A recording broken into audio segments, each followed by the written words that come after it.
목전에서 내게 상을 차려주시고 기름을 내 머리에 부으셨으니 내 잔이 넘치나이다. 아멘.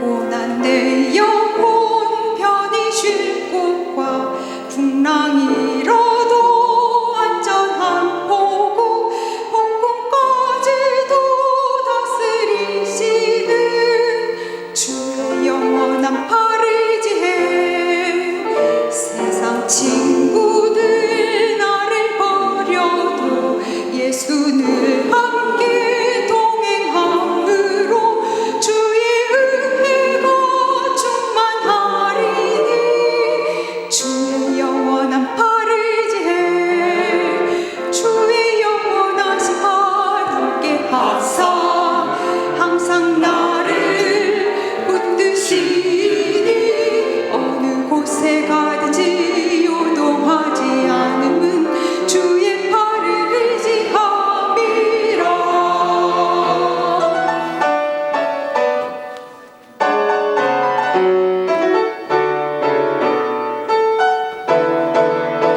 고난 내 영혼 편히 쉴 곳과 풍랑이 일어도 안전한 보고 폭풍까지도 다스리시는 주의 영원한 팔을 지해 주의 영원하신 팔 함께 하사 항상 나를 붙드시니 어느 곳에 가든지 요동하지 않음은 주의 팔을 의지함이라. 주의 영원하신 팔 함께 하사 항상 나를 붙드시니 어느 곳에 가든지 요동하지 않음은 주의 팔을 의지함이라. 주의 팔 의지함이라. 주의 팔 의지함이라. 주의 팔 의지함이라. 주의 팔 의지함이라. 주의 팔 의지함이라. 주의 팔 의지함이라. 주의 영원하신 팔 함께 하사 항상 나를 붙드시니 어느 곳에 가든지 요동하지 않음은 주의 팔을 의지하며 팔을 의지하며 팔을 의지함이라.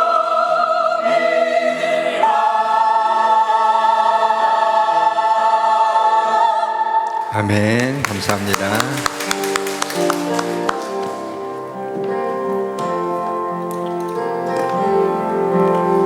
왕이신 나의 하나님, 내가 주를 높이고 영원히 주의 이름을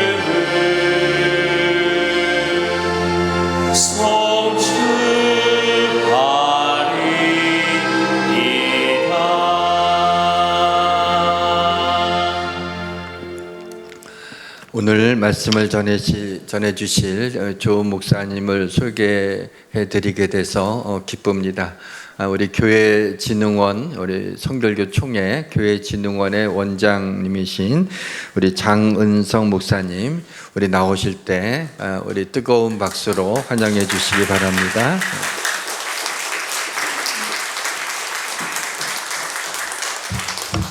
네, 박수로 맞이해 주셔서 정말 감사합니다. 한밤의 기도회 한 번 썼었는데요. 그때 이후로 또 다시 이렇게 만나 뵙게 돼서 너무 반갑고요. 특별히 정말 존경하는 목사님, 그리고 오늘 일부 예배 때도 보니까 너무 좋은 성도님들, 또한 11시 예배 때에도 좋은 성도님들 이렇게 앉아 계신 걸로 믿고 또 편안한 마음으로 또 함께 영적인 교제 하실 수 있으면 좋겠습니다. 요즘 고대 그리스 대서사시를 원작으로 한 영화가 유명하죠. 엊그저께 보니까 600만 돌파했다고 하던데요. 아마 보신 분들도 있으시겠고 또는 저는 아직은 못 봤습니다. 이 서사시 원작 오디세우스는 이런 단어로 시작합니다. 안드라모이 에페네 무사. 무사가 뮤지신이라는 말인데요. 오 뮤지여, 나에게 사람을 노래해 주세요. 그래서 이 사람이 어떤 사람인지 뒤에 쭉 이어져서 그 꾸미는 말로 나오거든요. 어쨌든 첫 단어가 뭐냐면 안드라입니다. 안드라. 안드로메다 할 때 그 안드로 또는 안드레 해서 사람 또는 남자 또는 더 들어가면 남편이라는 단어로도 쓰입니다. 사람이라는 단어로 시작하는 오디세우스는 철저하게 사람 중심의 이야기입니다. 그렇다면 그리스도인에게 가장 사랑받는 시 뭘까요?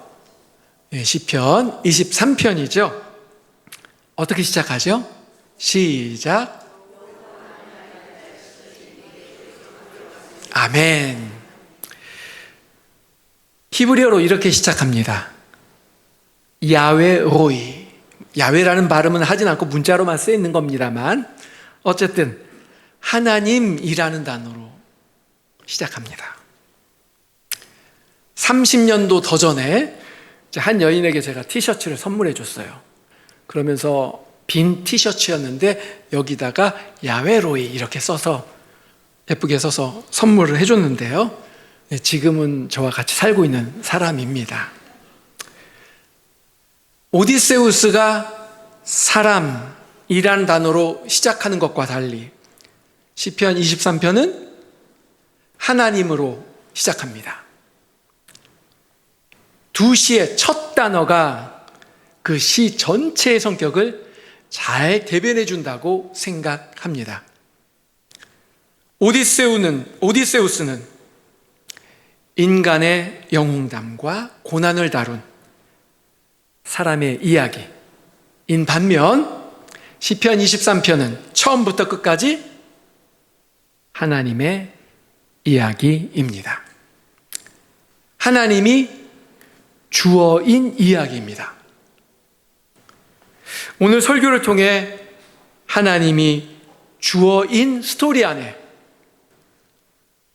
여러분과 저는 어떤 모습으로 있을 것인지 결정하는 기회가 되시기를 주님의 이름으로 축복합니다.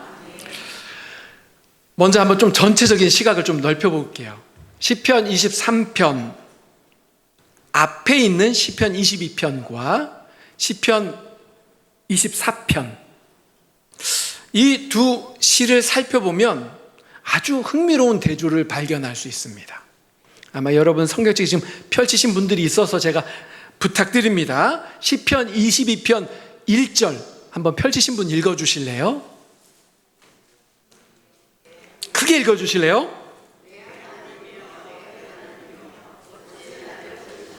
아멘.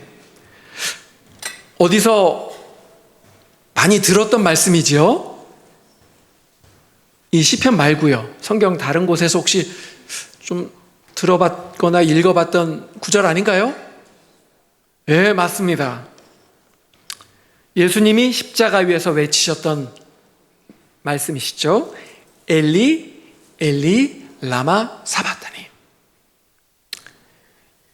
시편 22편은 버림받은 자가 겪었던 조롱과 수치, 고통이 적나라하게 여러 연에 걸쳐서 묘사되어 있습니다. 반면 시편 24편 완전히 대조적인데요. 이 24편은 막 방파르가 울리고 환희가 가득 차 있습니다. 특히 24편 마지막 절은 반복이 되어서 나오는데 9절과 10절 펼치신 분들 한번 9절과 10절 읽어주실래요? 시작.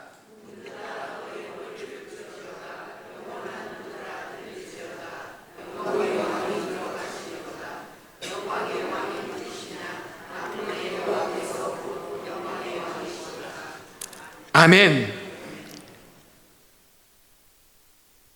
죄와 사망을 이기시고 승리하신 왕의 대관식과 같은 장면입니다.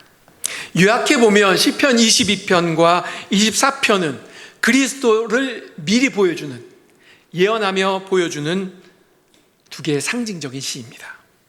22편은 십자가에 달리신 십자가에 달려 죄인처럼 버려지신 그리스도를 보여준다면, 시편 24편은 죄와 죽음을 이기고 승리하신 영광의 왕을 보여줍니다. 그리스도인에게 시편 22편의 이야기는 과거의 이야기입니다. 그죠? 십자가 사건을 통과한 신앙인의 이야기입니다. 그렇다면 시편 24편은 과거의 이야기일까요? 현재의 이야기일까요? 미래의 이야기일까요? 적어도 우리가 상상해 볼 수 있는 건 미래의 소망적인 이야기입니다. 근데 미래만이 아니라 이 소망은 미래적이면서 동시에 현재 여러분과 제가 살아가는 이 생명력의 이야기이기도 합니다. 바로 승리하신, 부활의 능력으로 승리하신 그리스도, 이 부활의 힘은 미래에 있는 것뿐만이 아니라 동시에 우리 현재를 살아가게 하는 원초적인 힘이 됩니다.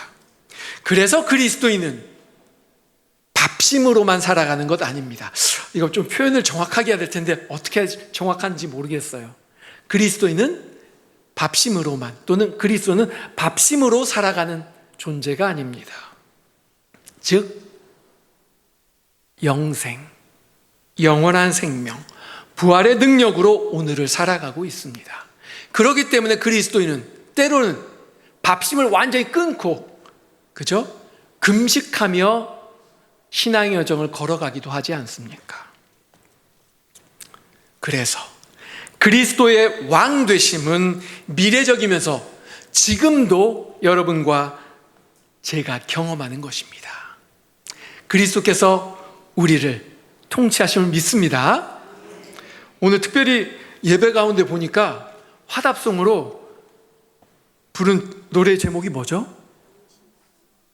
맞습니다. 와, 제가 오늘 예배에 참석하면서 구석구석, 와, 정말 이 예배에 참석만 하면 주님을 그리스도 왕으로 고백하며 또 한 주를 살아갈 수 있는 주님께 시선을 고정하는 놀라운 예배 순서겠구나라는 생각이 들더라고요. 여러분도 그렇게 하시는 거 맞죠? 바로 우리가 복음을 전할 때 어떤 복음을 전하냐면, 우리 사형리라든지 기타 여러 가지 복음을 전하실 텐데, 그때 보면 마음의 중심, 보좌에 예전엔 누가 앉아 있었죠? 누가 앉아 있었을까요? 내가 앉아 있었어요. 내가 주인이었고, 내가 왕 노릇하고, 내가 인생에서 모든 걸 결정했어요. 다른 사람도 아니었어요. 그런데 예수님을 주님으로 영접하면서 내 인생의 그 보좌, 결정권, 거기에 누가 앉아 계실까요? 맞아요. 예수 그리스도가 앉아 계신 거예요. 나는 물러나야 돼요. 그래서 보통 이렇게 복음을 전할 때 마지막에 무슨 기도하죠? 영접기도 하잖아요. 영접기도. 그죠? 아마 필리핀 영상 저도 오전에 좀 봤는데요. 막 복음도 전하고 하시더라고요. 맨 마지막 영접기도라고 하는데, 영접기도를 독일에서는 좀 다른 식으로 표현해요. 위버가베 게베텐이라 그래요. 위버가베가 뭐냐면 넘겨주는 기도라 그래요. 뭘 넘겨주는 걸까요? 나의 왕권을, 나의 주권을 누구한테 넘긴다고요? 그리스도께 넘기는 기도라 그래요. 그래서 참 이 표현도 괜찮다라는 생각을 항상 하고 있었습니다. 이제는 내 마음의 중심에 내가 아닌 누가 앉아 계시다고요? 그렇죠. 예수 그리스도 하나님이 주님으로 앉아 계십니다. 시편 22편과 24편, 이 거대한 두 산맥 사이에, 그죠? 고난받으신 그리스도, 그리고 왕 되신 그리스도, 이 가운데 시편 23편이 놓여 있습니다. 그렇죠? 이 23편은 어떤 역할을 하고 있을까요? 왜 이렇게 극적으로 전환이 되었을까요? 한번 23편 1절 보면 잘 그 이미지가 나와 있는데 어떤 이미지죠? 시편 23편 1절 다시 한번 암송해 볼까요? 시작. 여호와는 나의 목자시니 내게 부족함이 없으리로다. 이제 하나님은 나에게 어떤 존재이신 거죠? 목자이신 거예요. 그 고백을 하는 순간 나는 어떤 존재인가요? 뿔난 염소인가요? 막 받는 소인가요? 아니고 나는 목자의 인도를 받는 양인 거예요. 근데 그 양이 어떤 거냐면 막 피폐해진 양이 아니라 만족한 양, 부족함이 없는 양, 쉬는 양, 목자의 잘 인도를 받는 양, 그리고 어둠의 골짜기에서조차도 해를 두려워하지 않는 평안을 누리는 양의 모습입니다. 시편 23편은 이렇게 시작되거든요. 근데 전환되는 구절이 있어요. 그 구절이 몇 절일까요? 정말 오늘 예배를 집중해서 참석하시는 분은 딱 맞추시네요. 맞아, 5절이에요. 5절에 이르러서는 목자와 양의 이미지가 극적으로 변환이 됩니다. 하나님은 잔치를 차려주시는 주인, 그죠? 왕, 24편에 나와 있는 것처럼.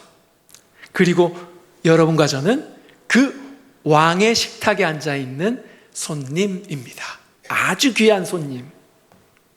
그러고 보면 이 한 구절은 시편 22편부터 23편, 24편까지 이 모든 것은 구약을 아주 짧게 요약해 놓는 것 같습니다. 즉 광야에서 가나안으로, 그리고 성막에서 성전으로, 또한 우리 믿는 자들에게는 나그네 삶이 끝나고 드디어 천국에 이르러 하나님의 품에 안긴 것 같은 승리의 이미지로 바뀝니다. 한번 5절을 한번 다시 읽어볼까요? 시작.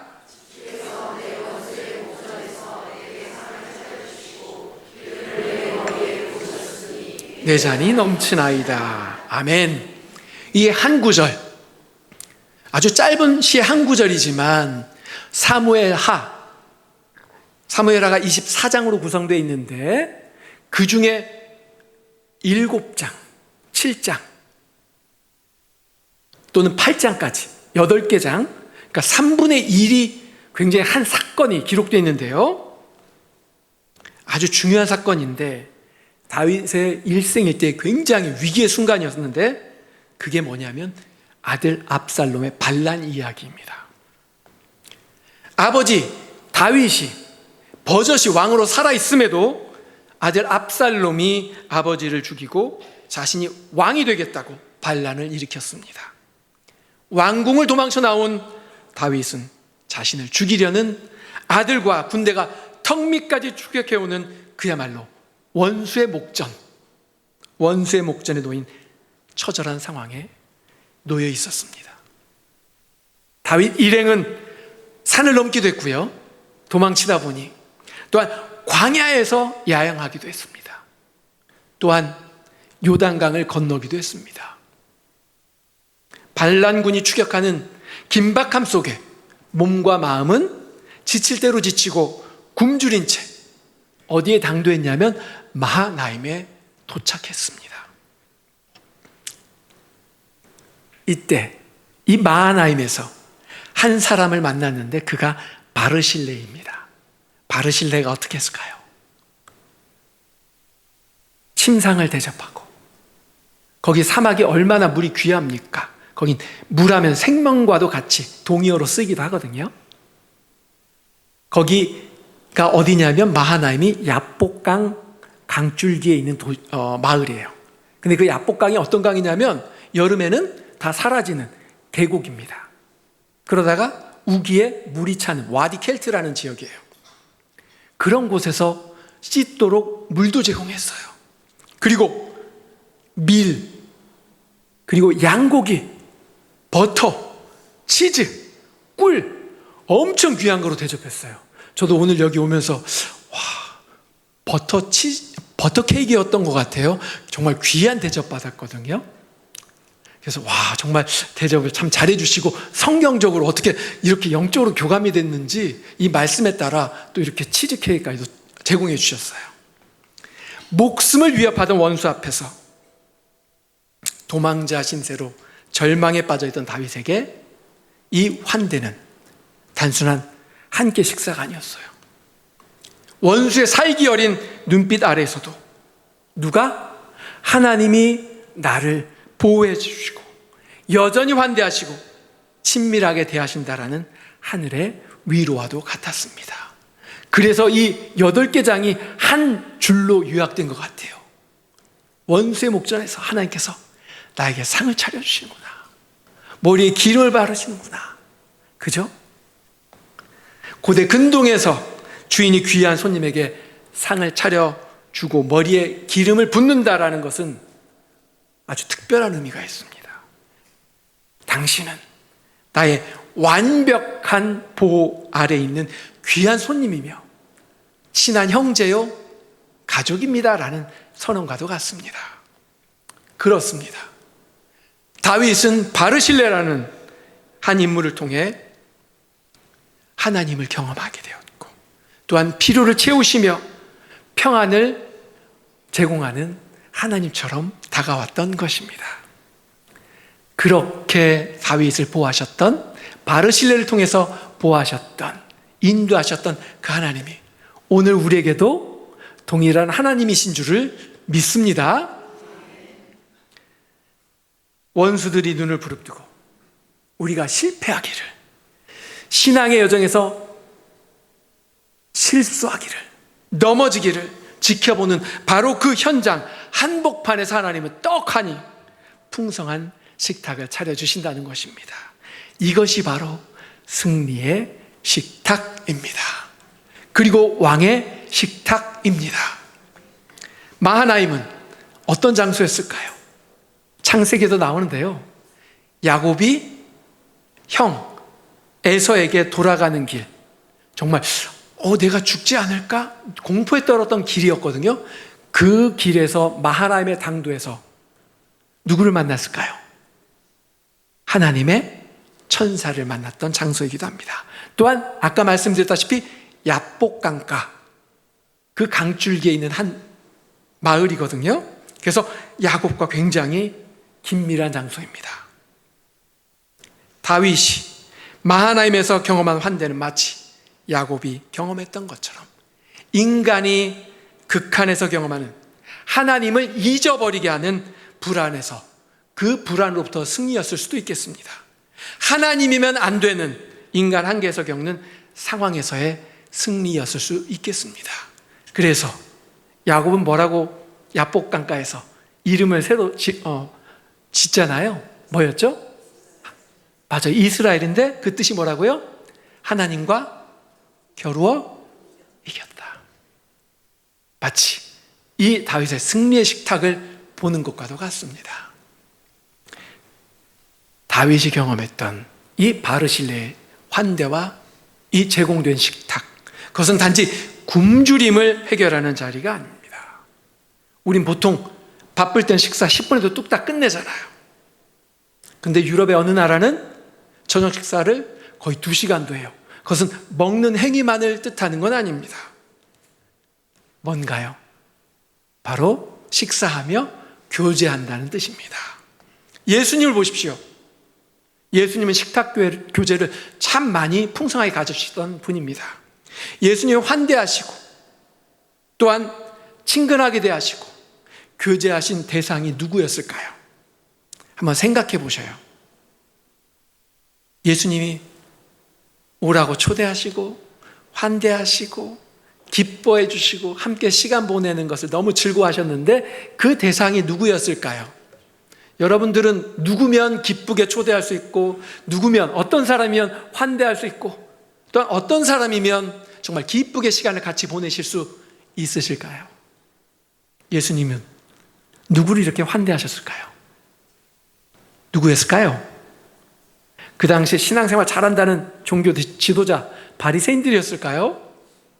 어떤 사람이었을까요? 바로 죄인들이었습니다.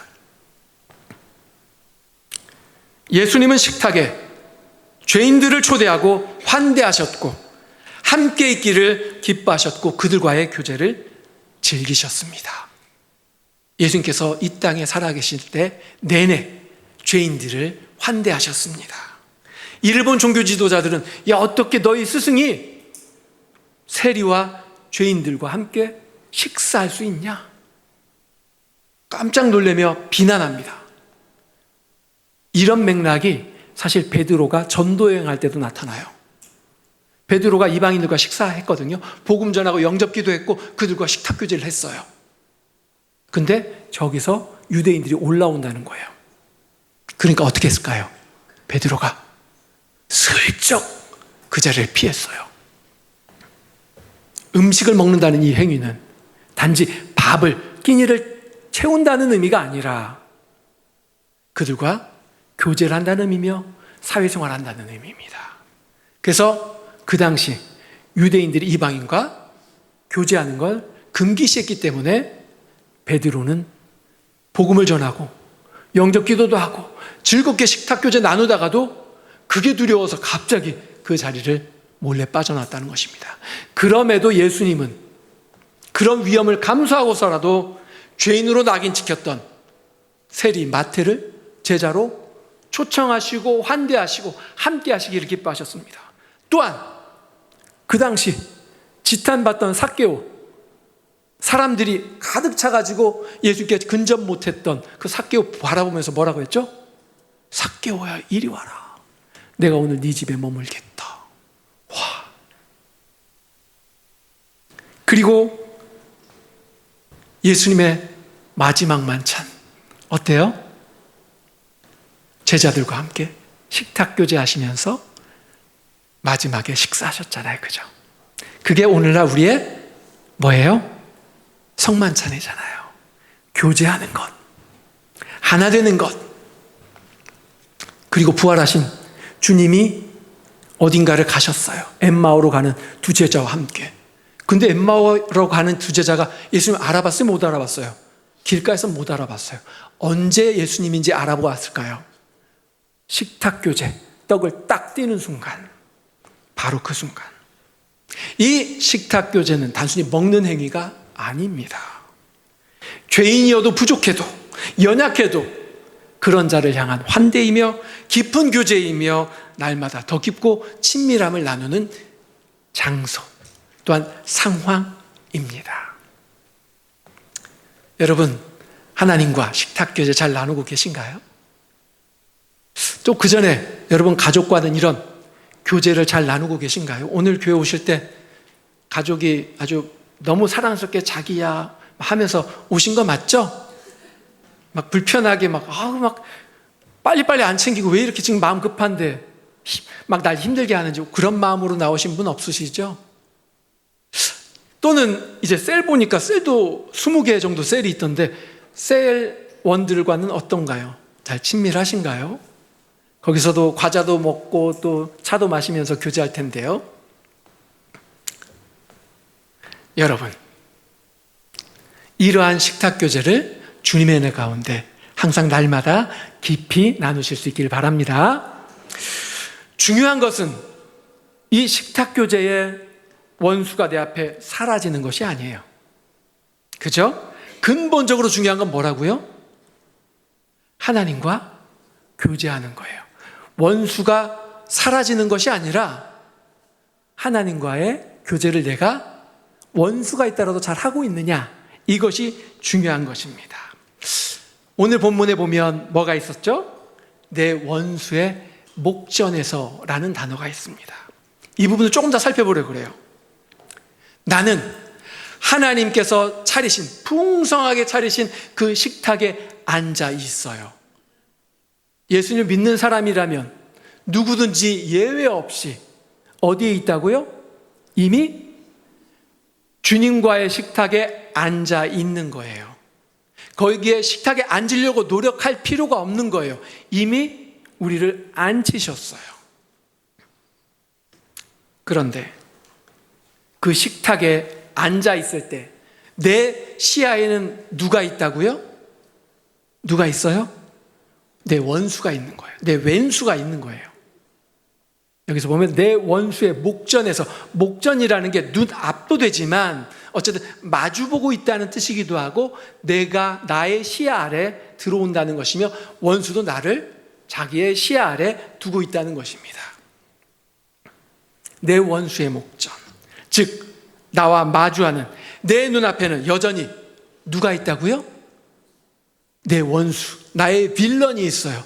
나를 넘어뜨리려는, 하나님과의 교제 가운데 있지 않고 하나님으로부터 멀어지게 하는 원수가 버티고 있다라는 것입니다.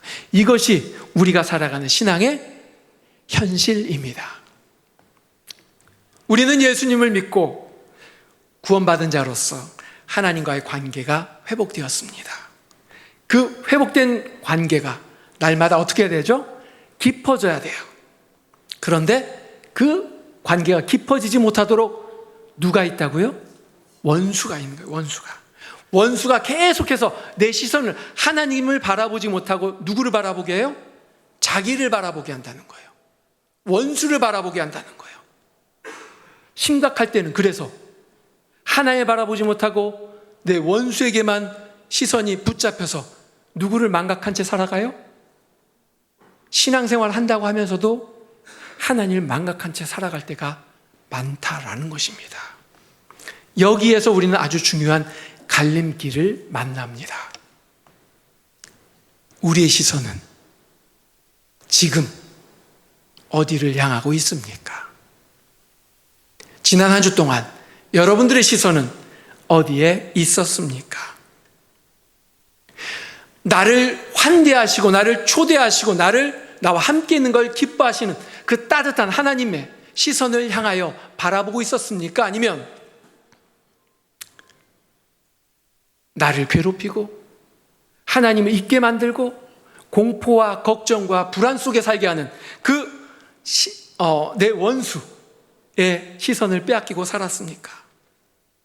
한 인물을 소개하고 싶습니다. 나치 폐망 한 달 전에 형장의 이슬로 사라져 가신 한 목사님입니다.